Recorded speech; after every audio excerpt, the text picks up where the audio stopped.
Welcome back to Project Command. Today I'm joined by Keith Flip Griffin, a retired U.S. Navy Command Master Chief and nationally respected leader in fire, EMS, and search and rescue operations. Flip brings decades of experience leading people in high-pressure, real-world environments, from Navy command roles to complex emergency response and rescue missions. He's also the creator of the Everyday Leader curriculum and the Firehouse Freedom Leadership Framework, which are helping fire departments across the country build stronger leaders, better culture, and greater accountability at every level.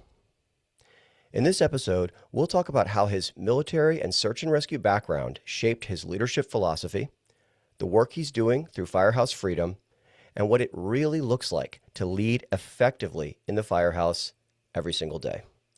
Flip, my friend, thank you for being here.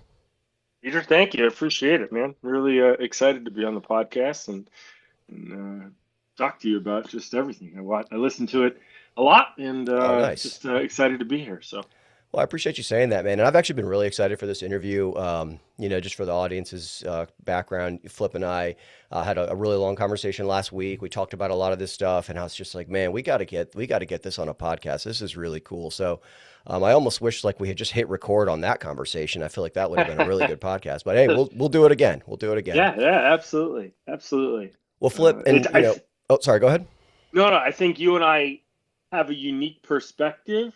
And there's a lot of them out there, right? And I think you got to have a bunch of different perspectives when you're coming at, how you show up every day to a degree. But I think the project management side is what caught my eye of how you were taking the PMP and really adapting it, which I think is somewhat like, and we'll get into what I'm doing, but it's kind of the same thing. It's like, that framework, you don't learn that in the fire and EMS at all. You have these kind of things there. So, and I know we'll get into that, but yeah, I'm excited.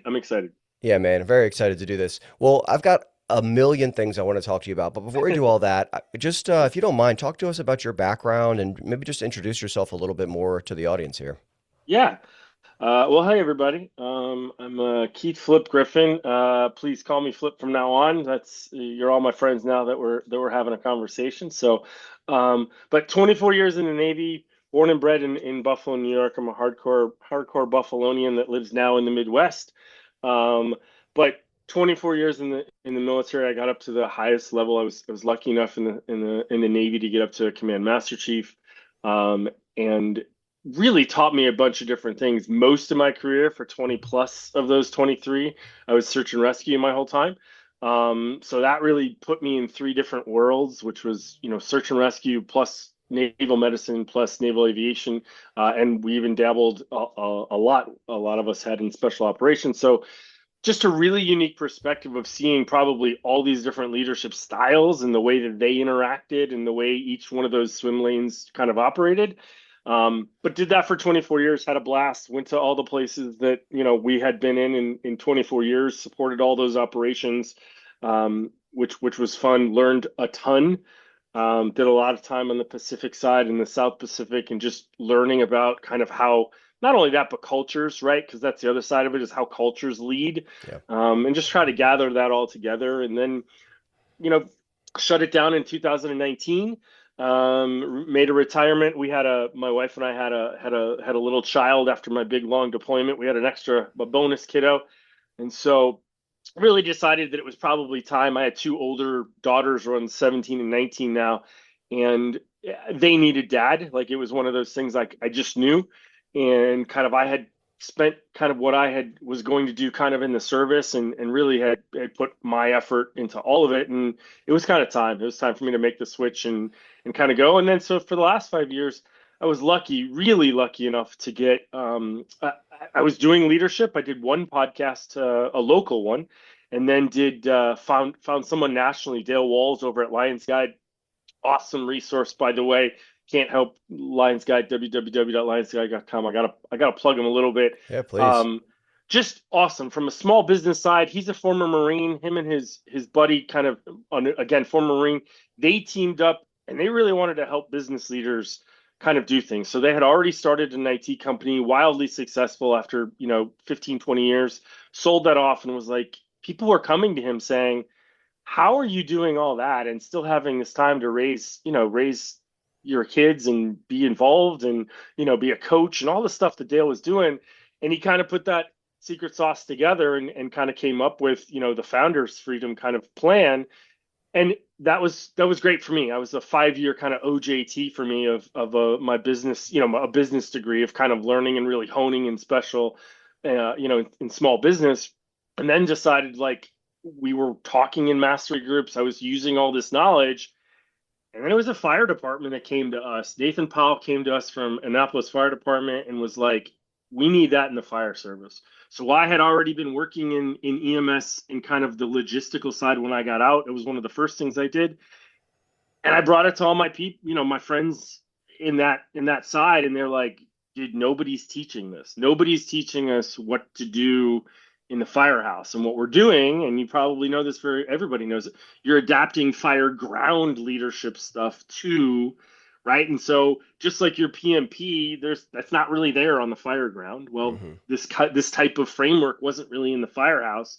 And so it took me 2 years, totally, like took 2 years of like talking to Nathan and then going and kind of all the other people, and went, this is really a need for the fire service. And then now all of a sudden we're hit with the retention, the recruiting efforts, all the things, the burnouts, all the stuff that we're going through in the fire and EMS service.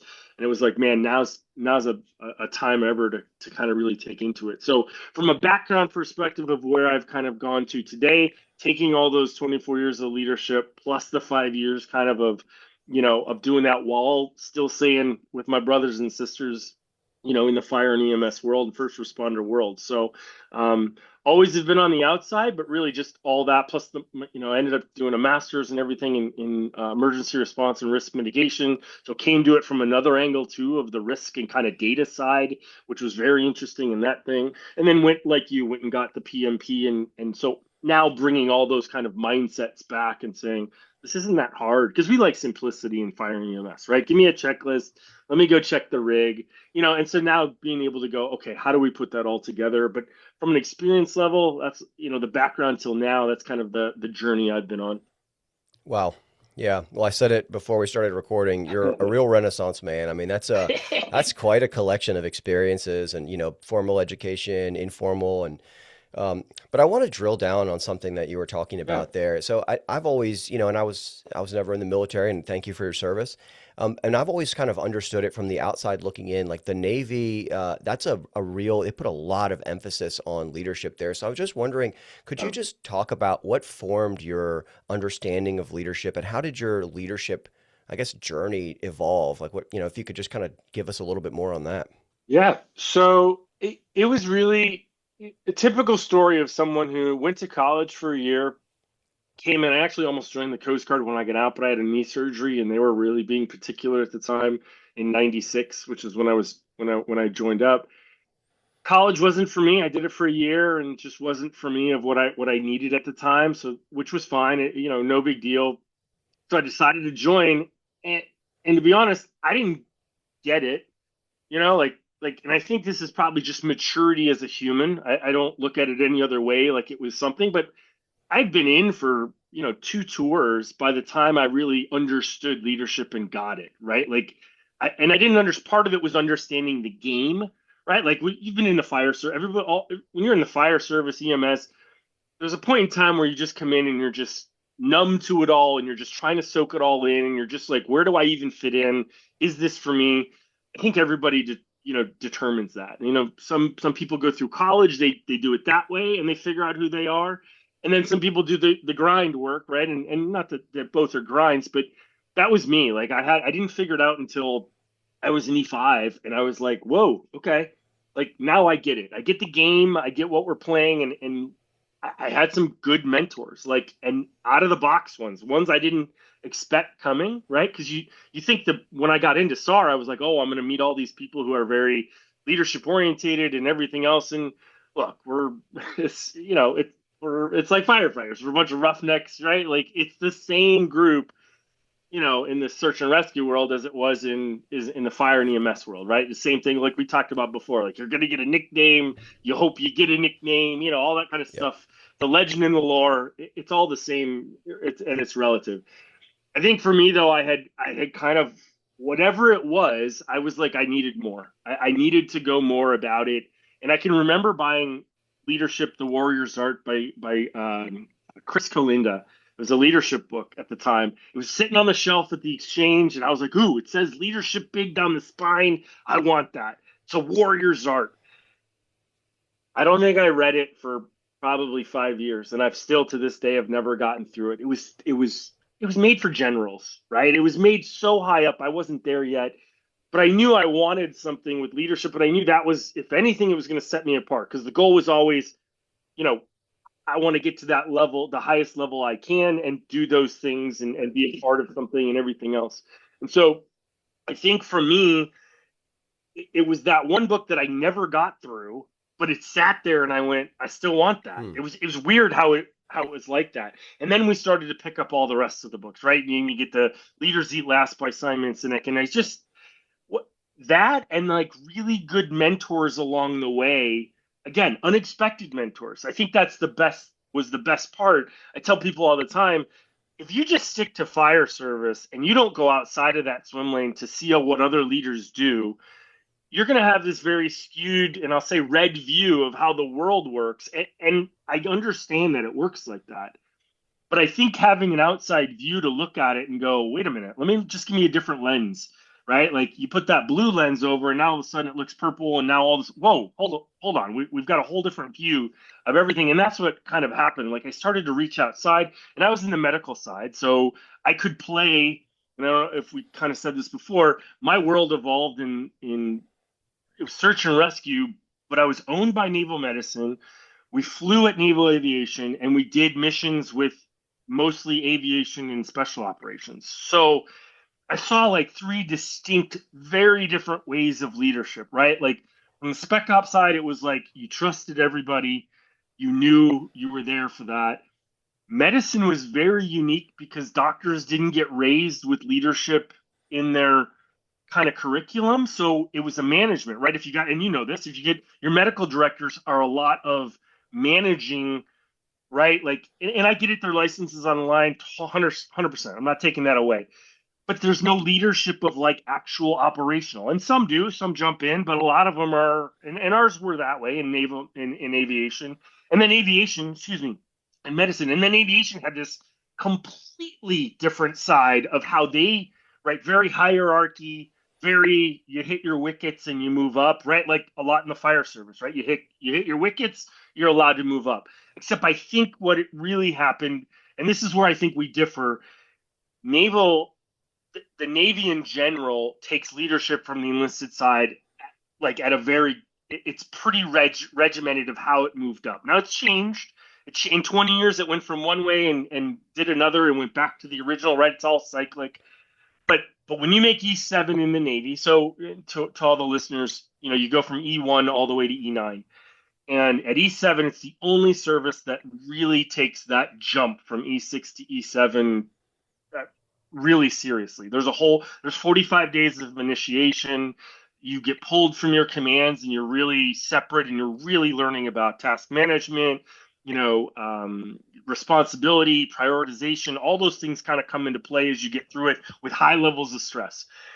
And I think that really was the nail in the coffin to go, I love this shit, right? Hmm. Like I love the leadership part of it. I love seeing the light bulb happen to people and go, "Oh, I get it." And it doesn't need to be hard. Like that first book showed me this is hard. Like you can make it difficult, and I'm sure it is, but let's simplify it for everyday use. And that's really how this leadership journey. I went from I don't get it to wow, that's really to wait, let's make this easy and palatable for everybody. Does that make sense? 100%. Yeah, it makes a lot Yeah. of sense. It's so interesting. There's a couple things I was going to ask you about. So the thing about doctors and leadership, it's my wife is an ER doctor, and we've talked about this a lot. Like it's that it's so kind of I guess operationally focused, and so you end up Right. just like you're saying, you kind of just move up, and the next thing you know, you're in charge of people. But no one ever taught Yeah. you about like the leaders eat last concept, or maybe what mentorship looks like. And it's just yeah, that's very interesting. It's a really interesting Yeah. point. But I wanted to ask you. You talked about having good mentors. What does that mean to have a good Yeah. mentor? Or what does it mean to be a good Whew. mentor? So this is one I browbeat all the time to departments across the United States. I don't think the fire service knows what true mentorship really is. And granted, I get it, right? The big blue machine, the Navy machine, it's got to be part of it. Here, I'll give you two good examples. Mentorship to me came from I sought it out, right? I sought out the people that I was like, man, I want to be like. And when you're young, I want to be like that person. You don't know what that means in any way, shape, or form, but you go, I want to have that guy's job, or I want to have that guy's responsibility, or I want to be right. And a lot of people, and you know this, a lot of people are hesitant to say, oh, I want to be a chief someday. They're not going to say that, right? Because it's like voodoo. But the truth is, maybe inside, but I was one of those. I was like, I want to be a master chief someday. In my heart, my wife knew that, but none of my friends, we didn't talk about that kind of thing. But deep inside, I was like, man, something is drawing me towards that thing, whatever that was. And I think from a standpoint of, let's just start off of basic. Go find someone that you want to be like and attach yourself to them in some way. Ask them to help you, right? Critique you. And you know this. Mentors can they can slap you on the back and say great job, and they can put their foot in your ass and say, hey, this is not what you're doing right. Get it in gear. And I think that's a key to it all. When I say that, though, there's personal mentors, and then I think there's professional mentors where you say to yourself, hey, I want to pair this new recruit up with someone who not only wants to give back and give something to them, but also is receptive enough that they're not playing the asshole game, right? And I say that in all, but we know that what they mean. Like, they don't have to, if they're coming to you as a mentor or a mentee, I should say, this isn't the time to like make them check off wickets for something. This is like someone who you should. And I'll give you a great example of what we did in the Navy, and I suggest this to everybody. You're getting all these new recruits, and people worrying about how do we recruit people in the fire and EMS service, and secondarily, how do we retain them after a year? Now we've put all this effort into them and really want them to work for us, right? Like, we don't want them to walk away with that skill set that we had, and it's happening all over. And I told people, do you have a mentor program? Like, and they're like, well, yeah, and I said, no, like a real mentor program where you pair people up. There's an expectation from both the mentee and the mentor. And really it's a best friend program in some respects, right? Like, come talk to me about everything. Hey man, I'm a brand new father. I'm a brand new recruit. What do I do? Right. Yeah. Pair them up with somebody that, right, has 3 kids, understands what it was like back then, right? And is willing to go and do that. So for me, those mentors, again, I found the ones that, like, I had a great example. I had an Army guy who took, this is weird, but on the back of most of our Navy forms at the time, and this is back when they carbon copied, so I'm gonna date myself a little. There was how to fill things out. It was almost an instruction thing, right? The military keeps it dumb proof. Well, that Army sergeant who I was working for at the time, it was in a joint command at a hospital. He took those seriously, but no other Navy person had at the time. And he's like, hey, man, if you turn your shit into me, it says I got to get it back to you in 24 hours. So he would go up the chain and go, time started. Like, he needs this back. And this is about like going on leave or special liberty or whatever it was, right? Because you had to ask for all that. And so I just found it like he didn't know it and still doesn't. But he was a mentor to me to watch him do things by the book that I hadn't seen anybody else do. And so it was like, again, you learn where to play in gray and black and white, and we can discuss that. But it was a mentor to me that I didn't even kind of see coming. And then fast forward a few more years, now I meet this Master Chief, and she was very impactful of like that, just down to earth. We would have conversations, and I would go, I didn't realize you guys were like that. Because I had my mentors on a pedestal, right? When you're young, those people are on pedestals to you, and you don't realize until you get older that they're humans too. They make mistakes, but we want to keep them as high as we can. And she kind of was like, hey man, we all put our pants on the same way. Like, so that was another mentor kind of thing for it. And then as I got older, you found the people who you wanted to be like, and you went, teach me, right? And those kind of things. And I've always had good ones. I think that I've been very lucky for that, but I think you have to be proactive. Go seek it out. People aren't going to necessarily just offer everything from a mentorship standpoint. You, I think, have to seek it out, as you go through that if you want to get there, Yeah. Let me end on this because I think this please, is important. and it's a my thing. My two best friends are also command master chiefs, and that should tell you. And I did not meet them as command master chiefs. I met them as, one was an E5 and one was an E6 when I met them, and now we're best friends forever, right? Because of that. But like they're both ending up that way. One's at the blue, one just retired, and one's at the Blue Angels as the command master chief of the Blue Angels. So I don't think that's coincidence in any way. The people you relate with and that you are mentors towards, I think is exactly where you're going to be someday. Does that make sense? Yeah, and it makes a lot of Yeah. sense. It's so interesting too because we talk about, or you're talking about like the sort of the difference between, a lieutenant and a mentor. A lieutenant, Yeah. and a lot of good lieutenants are mentors, but not every lieutenant is a mentor, and not every mentor is your lieutenant. And Right. I interviewed a guy like a month back, Jared Vermeulen, and he's the author of The Modern Fire Officer. I don't know if you've heard of him. He's I an did. unbelievably smart Great guy. cover, by the way. Amazing book cover. Yeah, and this is exactly what he's talking about. Like all the stuff about being a leader that has nothing to do with fireground tactics or nothing to do with Yep. how you pull a line or spot a hydrant or force a door. It's all about like, hey, when your body language is this is what you're telling people, or here's how you make, here's how you approach difficult conversations. Just all of those soft skills that are if no one ever teaches you, it takes you a long time to kind of learn those on your own. I think that's just Yeah. such an important part of the leadership conversation that we just miss a lot of times and across industries. I have a lot of friends that are police officers, and I've had conversations with them about exactly what we're talking about. So I think that's really Yeah. cool. Yeah. Okay. Well, one last thing I want to say before because I really want to get into the search and rescue stuff. Yeah. What's the best advice you got on leadership, or just maybe just in general while you were in the Navy? Oh, wow. And I that's a good one.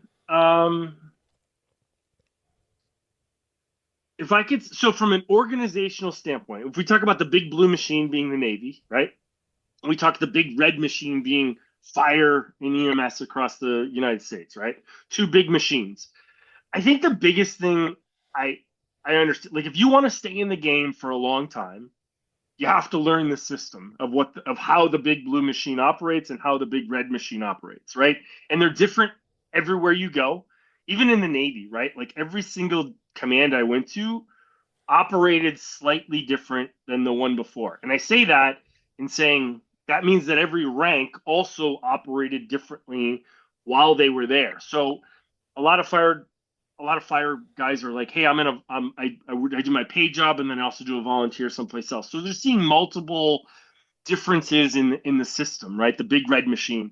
I would just say to everybody, and especially today's day and age, flexibility is probably your number one, close to being. Let me just say, it's not. I don't want to rank it, but flexibility is probably overlooked and needs to be more. Like two things can be true at the same time, and flexibility is probably exactly where you need to be. Like you Hmm. need flexibility within leadership because I just either of those two machines operate that way that you're going to have these highs and lows. It's going to move towards right what's going on in the outside world is now affecting the inside world that you live in.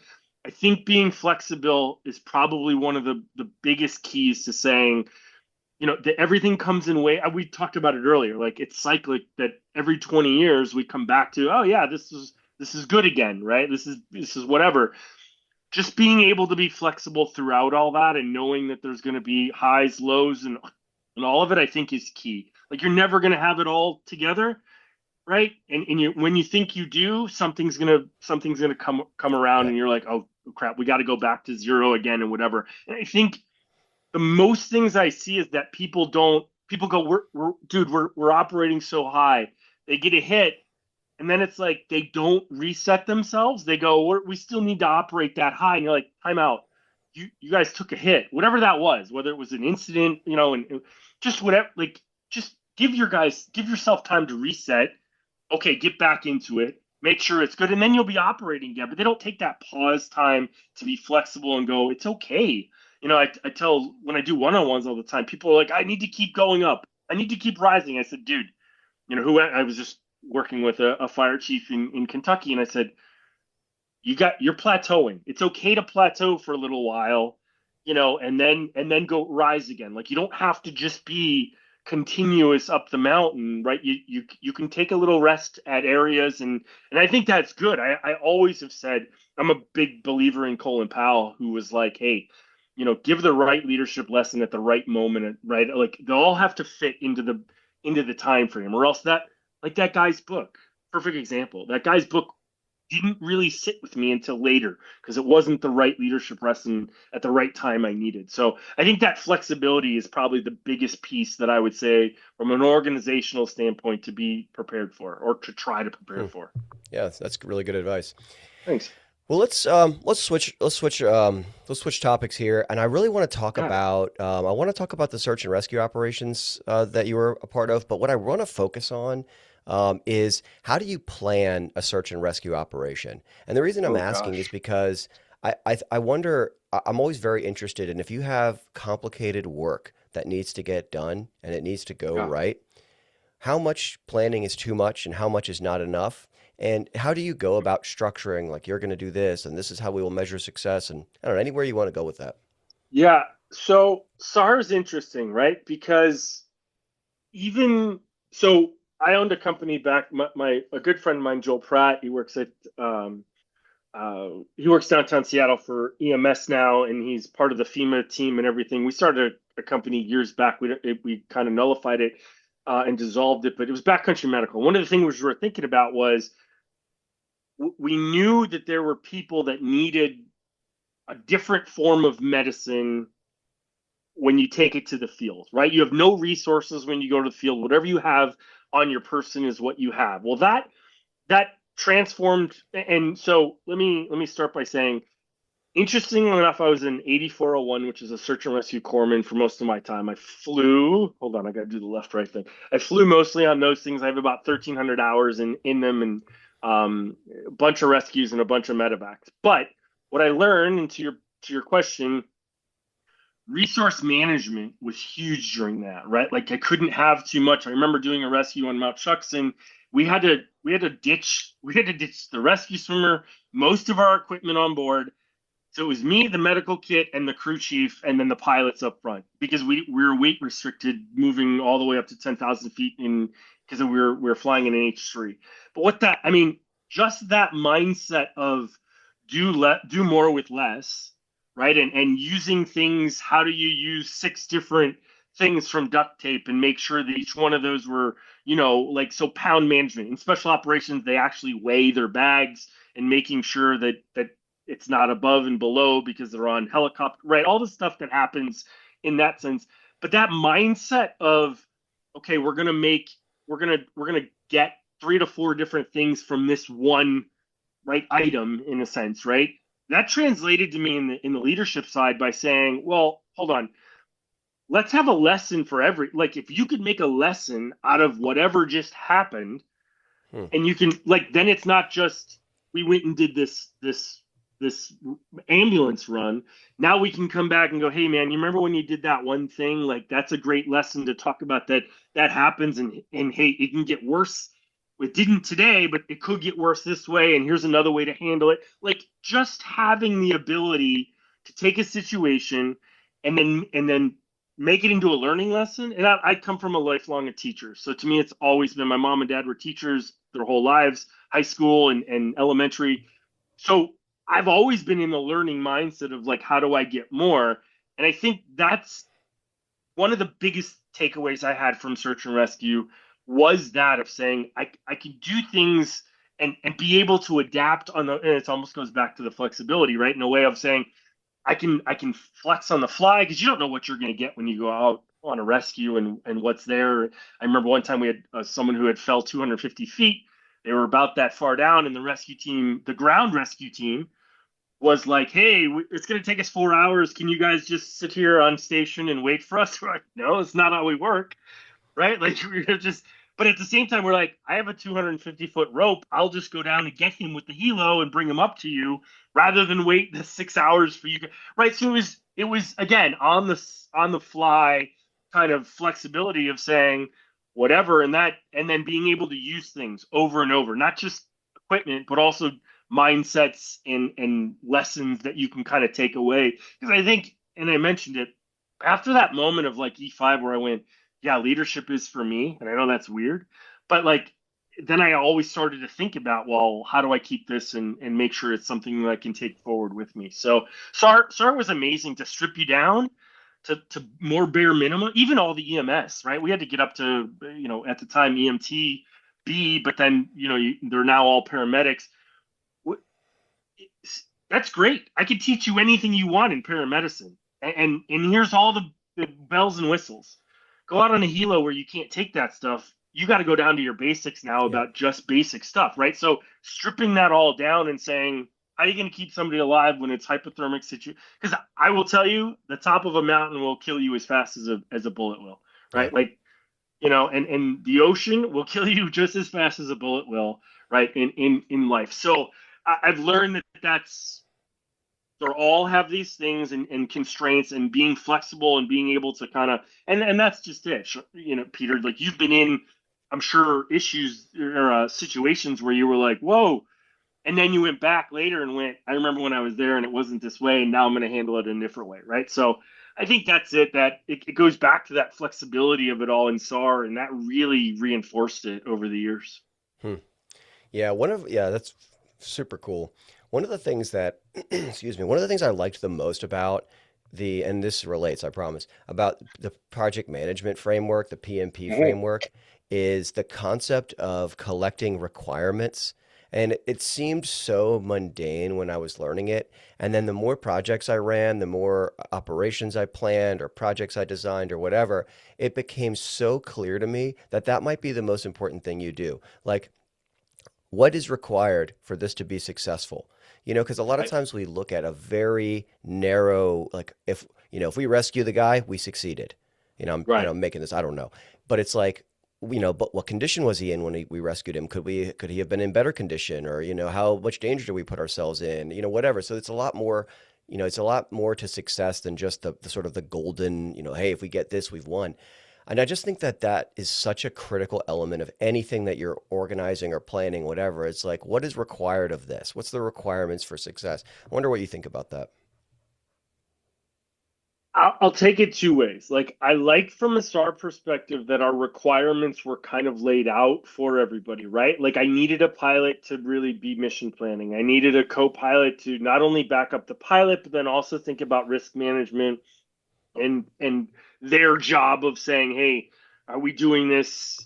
Should we really be doing this? Right? Is the life, limb, or eyesight worth, right, the risk? And then you look at the crew chief and say, hey, my requirement and my focus was on the helicopter and making sure that it was fit and ready to go. I looked at supplies and I looked at the patient, and then my decision making came in after, right? So pilot's decision all the way up until we get the patient. I come on board with the patient, and now it's like, hold on, Flip.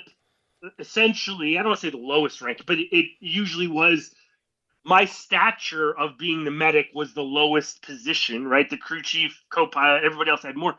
But like it was my decision at that point where we were going. Are we going down to Harborview in Seattle, or are we going up to Bellingham, right? Because it's closer, because we need to for stabilization. So what I loved is that even when you talk about we talk about putting it in a framework, right? To your point of even those things are decision. I liked how each one was like that. At the same time, in the sense of a requirement, right? Like it required all those things. So from a big picture perspective, and you realize this when you get to the high level, well, is that worth what we need? Right? Like what's the Hmm. requirement? And you ask a junior person, they're like, I don't know what. Sure, right? I use this example all the time. We used to have PRs. We still do. They're called air crew survival equipment, but they work on parachutes for canopies opening in the back of aircraft, and they work on our survival gear like that we carry and our vests. And I can remember, but they're called PRs, and then the name is for parachute rigger. So they all want to go when they're young. They all want to go to jump school. But in the Navy, we don't have that requirement unless you're a SEAL special ops. We don't have a jump requirement at any other level, but they want to go.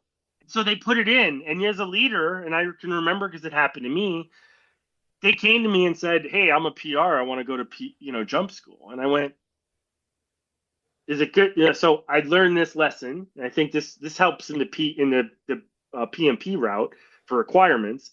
Is it good for the person? Is it good for the command? Is it good for the Navy? Hmm. If you can answer yes to all of those, boom, you made your decision easier. But if you can't, then you have to start to go, well, is there right to your point? Is there a requirement? I know there's not a requirement for a PR that happens to be working at rescue swimmer school to go to jump school. I don't need him to do that. Mm-hmm. Is it good for him? Absolutely. Is it good for the command? Is it good for the Navy? Well, what if he gets hurt and now I don't have that thing? So requirements for us, again, as you get older, you start to go, well, because what's a requirements PMP is based upon money, right? Like money allotment and using it, and how do you allot it and make sure you're keeping a budget, definitely part of the PMP program. Are you staying on, or are you managing the people who are doing the budgets, right, for your project that you're doing? So I think that's something, those are things people don't want to talk about at the fire level. Like they don't, the only people who deals with budgets at a station, it's the chief, maybe the DC, and maybe you get the supply officer in, like, understanding a little bit about it, or the training officer under. But when you have those, like, people don't think about requirements when they're younger. They just think about, let's go. All I want to do is fight fires. I want to carry Yep. the little girl out and be a hero and on the cover of Time. And that's what we recruit to. Let's be real. Like, we recruit to that, to say, yeah, this is what you're going to do. And then to your point, adding now requirements, you get up there, captain, right? DC, battalion, like now you are thinking about requirements and what they require. We don't teach to that, to your point. Like, we don't think about those things and how they impact. So yeah, that's a good question. Yeah, cool. All right, Flip. Well, that's probably a good place to pivot here. I want to talk, or rather, I want you to talk about firehouse freedom and just kind of what that is, and just what should people know about it, and tell us a little bit about the work you're doing there. Yeah, sure. So firehouse freedom really came. So it's a framework built off of the everyday leader kind of benchmarks, right? And everyday leader benchmarks were I created. So I will say, so just a little bit of a backtrack. Went to the Naval War College, was there for command school, all good. They said to us, "Hey man, create us a leadership program for the Navy." Got me started in thinking about, well, how would I do it if it was Flip's, right? Flip's kind of thing. That created into something. Lo and behold, about 2.5 years after being a line guide, I came and said, "Man, everyday leader is the thing. It's the one that I've had forever." And it really is simple. Like, so I'll geek out on you now, right now. We're a sci-fi fantasy family. I think I told you off air. We have a comic book company that a creative company that we do comic books with. So there's a whole side of that is part of me, right? Gandalf on Lord of the Rings once said, "It's the everyday deeds of ordinary folks that keep the darkness at bay." He said it's not in the book. Tolkien never said it. Peter Jackson said it. But it's a great quote to say, look, it's not the big stuff that really makes you a leader. It's not the stuff that gets through people every day. We prepare for the big stuff, right? We prepare for fires. We prepare for cardiac arrest. We prepare for technical rescue, swiftwater rescue. We prepare for all that. We go get qualifications for it all. And those, to me, are all the big things. But that's not what keeps your station running. What keeps your station running, excuse me, is, "Hey, man, my kid is sick and I can't come into work today. What do I do?" And you go, "Hey," that moment to you, those little environments is what I like to call them. Those are the moments and the big impacts that really show your leadership more than anything. Now, don't get me wrong. You got a big fire and you're the man, you're wearing the white hat. I'm listening to you, right? The system is set up for that to work that way.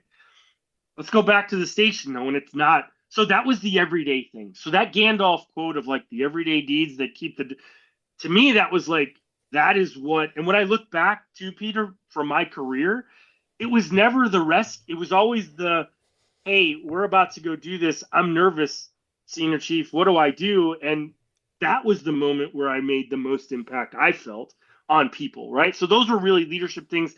And then that translates back to the firehouse. So once everyday leadership was good, and I had proved it out during multiple mastery classes for small business, that's when the fire came back to me and said, "We need this at our place." And I went, "Oh, okay." And I got to credit Nathan Powell, just retired Nathan Powell from the Annapolis Fire Department. He said, "Dude, we don't have these things, right? We got it validated to a sense, and now Firehouse Freedom is really about that framework that you can put over your firehouse to be able to go, I don't, this isn't a burden to me anymore, right? It's not something that I'm dreading. It's your evaluations aren't something that you're like, oh, here we go, I got to do evaluations again. Or it's not like, oh, we're starting over, we've had an incident, where do we go from here, right? Got it, reset yourselves, work on your leadership kind of things, right? Figure out who you guys are. And it really is everyday leader took on this mantra of really this: find yourself, lead others, right? You got to know who you are before you go into anything, right? And then from that, you got to figure out how to keep yourself to that level, right? And then lastly, then now, how do I go and lead others? And so I just, honestly, man, I put together the best things that I had read and studied and went, man, Mattis talks about brilliant under basic. That's awesome. Like, right? Like, the Checklist Manifesto by Ellie Wandy, like, that's great to go.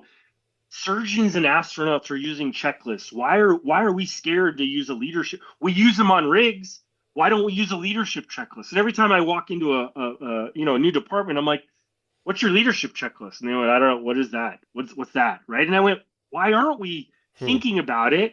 Very PMP like of saying, make it systematic.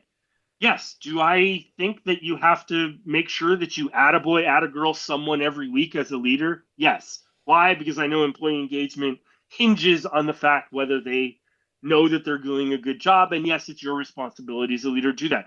Put that in a checklist, right? Put that into something. So that's really what the everyday leader became. And then fast forward another, post the last 90 days, and it's like the fire department and EMS not only need this, but we're going through such a transition right now to some degree. We're having all the 9/11 leaders kind of phase out, right? Like, they're getting out there, and their expectations are, why aren't you as motivated as me when I was there? And I went, time out. You got motivated by 9/11. I hope our new recruits aren't motivated by something like that ever again, right? Like, I hope that. So now it's, how do we then reinvent the way that we recruit, we retain? Let's put a framework around that, so it's more guaranteed than it is that if we just shoot from the hip and try to build it from out of thin air.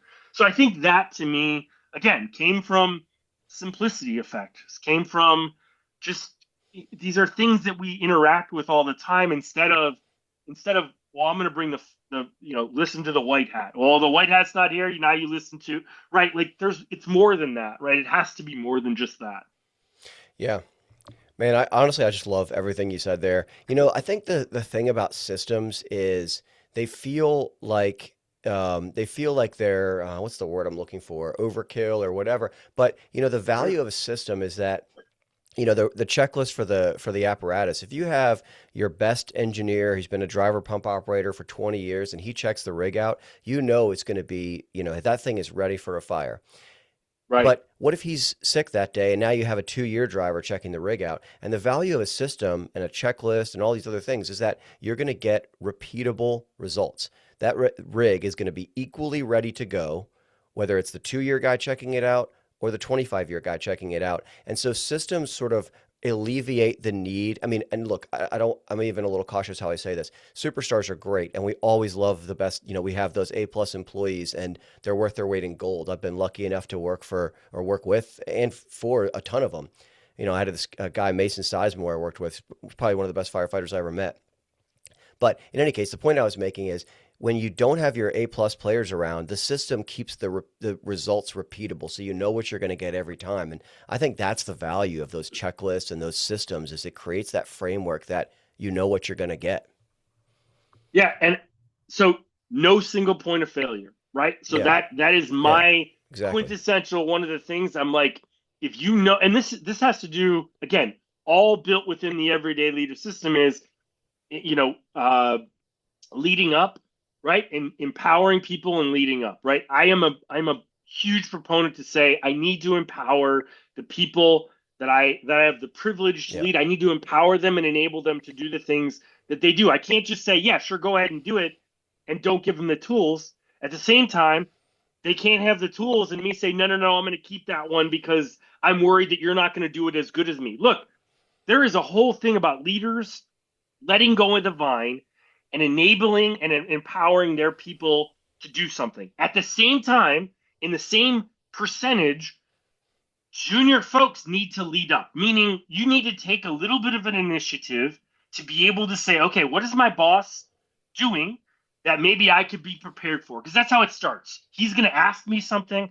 I want to be prepared for it. What that turns into is I'm going to not only have it ready, but I'm going to have the net right, the other things that I know that he or she is looking for. I'm going to have that without even having them asking for it, right? And when you have that type of a station environment and a cult, ultimately then a culture where people can lead up without feeling like they're backstabbing the higher ups who they're like, I don't feel like you're trying to take my job, right? It's just a normal progression of all living in harmony. Because to be truthful, once you get to everybody serves somebody, right? Even the chief, that's the public works, right? Whoever you have in your hierarchy in your county, that chief is responsible and Yeah. accountable to That's right. that person. And we forget that, right? Like I always say, DCs, man, you need to know exactly what the chief is thinking and what he's hearing from the outside as much as you need to know all the way down to the last man, right? Like the last, the last fire person that or your newest recruit. You need to know all the way down there.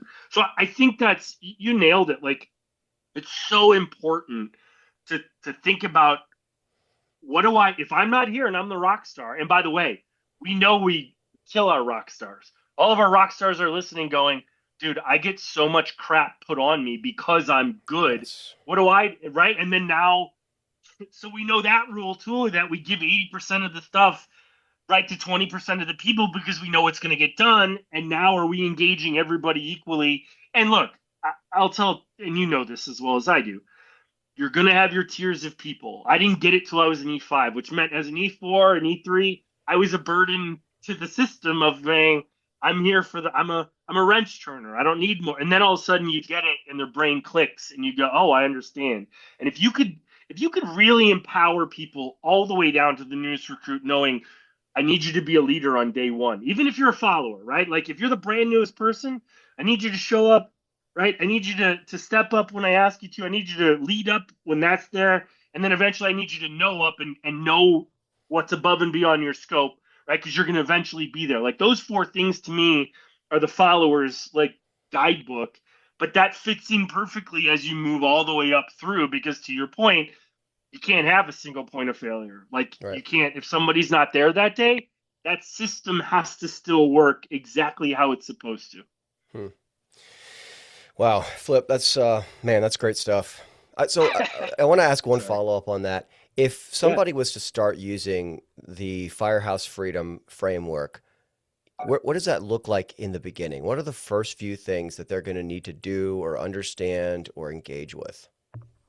So I'll take it over in three segments, right? So step one is always, no matter what, if we're having a 6 week online course, if we do a one-on-one for 90 days, we do a 6 month one-on-one, or my favorite one, I do a 2 day in person and we come and talk, right? Different scopes of those. But every single thing is really about who are you and finding yourself first about whatever that is. Hmm. And look, when I'm 19, I'm not thinking who I am. I'm thinking I'm invincible. So I get it. I understand that part. Not a problem. But maybe ask yourself, who do you want to be? Where that could be on the opposite end of find yourself is I got a chief who's about to retire. What do I do? Right? I've been through that transition of like being, and I'm almost 50 now. 4 years ago, I was like, I'm not Master Chief anymore. I'm Flip, right? I'm Keith and I'm Flip. So that's it. So now all of a sudden I have to reset, find my new purpose. Find yourself just looks back and goes, who are you? How do you lead? How do you want to lead? And a lot of that is who mentored you? Who are your influences from that? And then so that's always the first part. And I will say this, from a command or a station standpoint, one of the biggest things I do when I look at people's mission and vision statements and I go, tell me what you are. And without putting anything, I've had really good ones that I've kind of looked at, and then I've had, like, honestly, I think, I won't call out the station, but their vision mission statement was, we're here to help. That's it. Nothing more. It was just, we're here to help. Not like, all the things with the community and all the things you normally hear with them. This was, so I say that to say that first part can be, let's look at your station and what you guys are doing. And then does everything align to that? So we'll do a mission stress test and go, I'm going to test your mission and vision statement and see how everybody thinks about it. Because if you don't, if everybody's not living, I'm not saying they have to memorize, but if they're not living to that statement, we have issues from start one, right? And again, I know it's from at the level, I expect the chief to be like, this is how I live. I live with this statement because it is me. It embodies me. I may have made it up. I don't expect that from a junior, like your newest recruit. They have to. You gotta learn and earn it as you go up. Secondarily, then it's looking at everybody and going, how do you all grow? So lead yourself. Now that you've figured out who you are or who your command is, your station. Now it's how do we lead here? And that really goes into my abilities section, which is, abilities for yourself, how you can do things for your team, and then for your company or your department. And it's different levels, and people don't think that. And I think the other problem that people get is they want to do too many at once. Like, pick one. Just pick one to work on for yourself and just work on that, whatever that's going to be for you, right? Like, too many people go, oh, I'm going to read a book and it says to do 10 things, and you try to do all 10. And you don't end up doing any, and you drop the book and you never do it again. I look at it more as, I read 100 books. These 10 are the one I love the most. And I picked one from each to win. Man, Mattis's Brilliant on Basics is awesome. Checklist Manifesto, awesome. Traction, Colin Powell, awesome. Like, little bits in there that you can go, this is a good one, right? And I'm still, go slow, right? You don't, so people would expect to go, wow, I never thought of it that way. I'm always trying to find aha moments. Like, give me if I can help people get an aha moment, man, I didn't think of it like, even if it's a different perspective, that to me is an aha moment. I don't need, a lot of it's planting seeds too, Peter, right? Like, you can't, I could tell you everything I want. And we fall into this trap too much. Chief's talking. Well, Chief's dad, and we know how dad is, and we're not going to listen to dad. But you hear it from someone else from a different perspective, you're like, oh, well, okay, well, I'll do it now, right? Like, our kids get that all the time. I'm not going to do it when dad tells me, but I'll do it when mom tells me, right? Whatever. So I think and here's the biggest one. Like, I have my spam can up there. I'm also, and I think we're down home, gritty. Like, that's our job, right? Our job is in the weeds. It's in the trenches. That's what we do for a living, especially when the stuff hits the fan. And I think when we don't talk about stuff like spam, no one talks about the downfalls that leadership has, right? There is nobody else out there talking about sex, power, alcohol, and money, and how those can bring you down and what you can do to say, let me put some little safeguards in place just in case, because I'm going to tell you, nobody gets better looking when they make rank. But oh my gosh, look at all this attention I'm getting. Maybe I'm looking a little bit. No, it's not. This thing, right? Like, so I think that's the other one, that you can expect real, raw, and relevant things that matter and things that you can change the next day, right? Or that day. Because I love books that talk about theory. And God bless the 50-year chief who's now on a speaking tour and telling you how it was back when they had wooden ladders. I love that.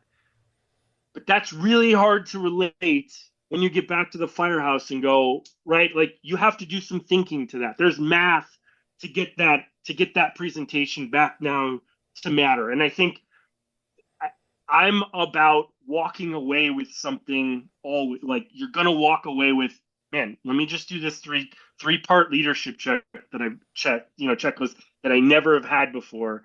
And now I'm thinking about leadership in a different way. Does that make sense? Man, it makes all the sense. Yeah, Yeah, that's good stuff, man. thank you.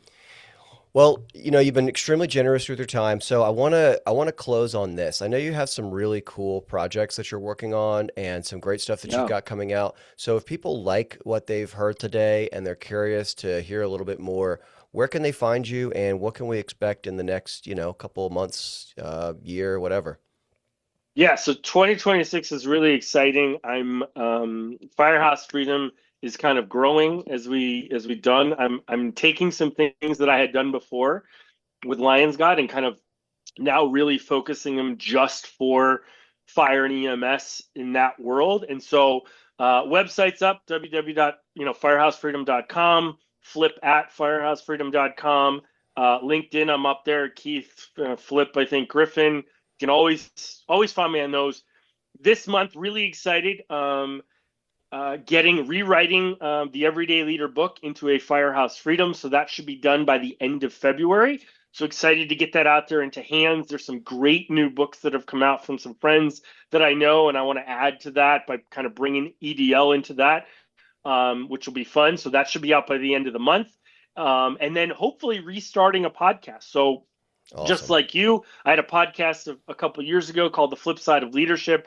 And I think we're going to turn that into the flip side of the firehouse and really just, again, talk like you do here about this side that I think not enough people are talking about. And I think people really want. Like, again, easy. I know how to rank up. I know fire officer teaches me a little, but I think that the everyday stuff and really the nuances of just, okay, this is how it really is type thing. I think that is really where we're going to focus as we move forward to that. So lining up a bunch of people there, and hopefully we'll be starting that also at the end of the month. So excited about those things coming online. Excited about getting out there and doing 2-day workshops for people. I have some speaking engagements. I just got talked to the International Chiefs Association. That's coming online too to do some speaking engagements. But I'm always open for any of those. So looking forward to coming into, and again, my bread and butter. I love coming to a station. I love talking to people. I love getting them together because you know what I find? And that's the bread and butter of it all, right? A 2-day in person.